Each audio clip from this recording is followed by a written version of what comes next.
semuanya, saya Cecilia Natasha Yudhistiro dari Fasa F Atrea akan menjelaskan dan membahas tentang karya tulis ilmiah.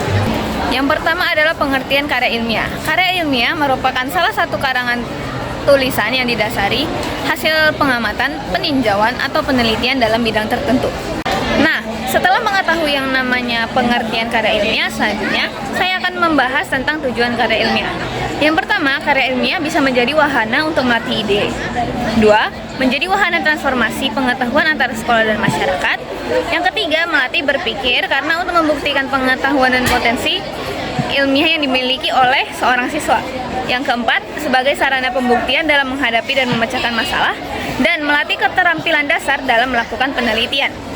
Ciri-ciri karya ilmiah sendiri yaitu yang pertama bersifat logis, bersifat sistematis, objektif, tuntas, kebenarannya dapat diuji, berlaku umum, dan bahasa yang digunakan dan tata tulisannya memiliki kebakuan sesuai dengan kaidah kebahasaan.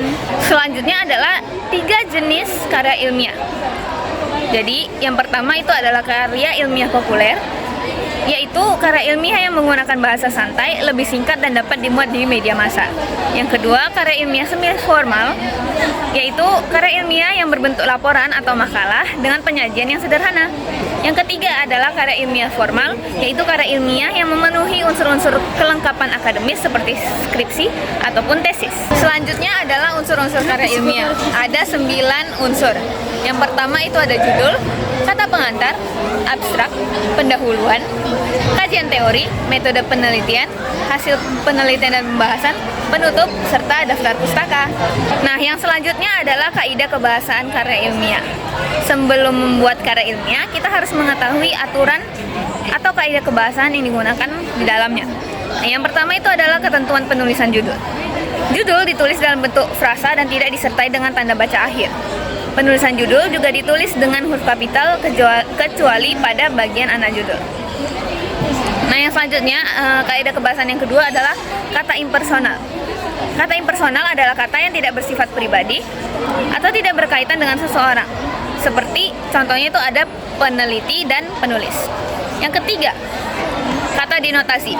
Denotasi adalah kata atau kelompok kata yang menunjukkan makna sebenarnya. Yang keempat ada kata baku. Kata baku adalah kata yang sesuai dengan pedoman umum ejaan bahasa Indonesia dan tercantum dalam Kamus Besar Bahasa Indonesia sebagai kata baku. Contoh kata baku yang pertama itu seperti apotek. Nah, bentuk tidak baku dari apotek adalah apotik.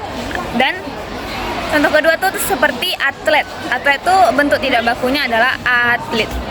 Yang kelima atau kaidah kebahasaan yang kelima itu ada pendefinisian istilah.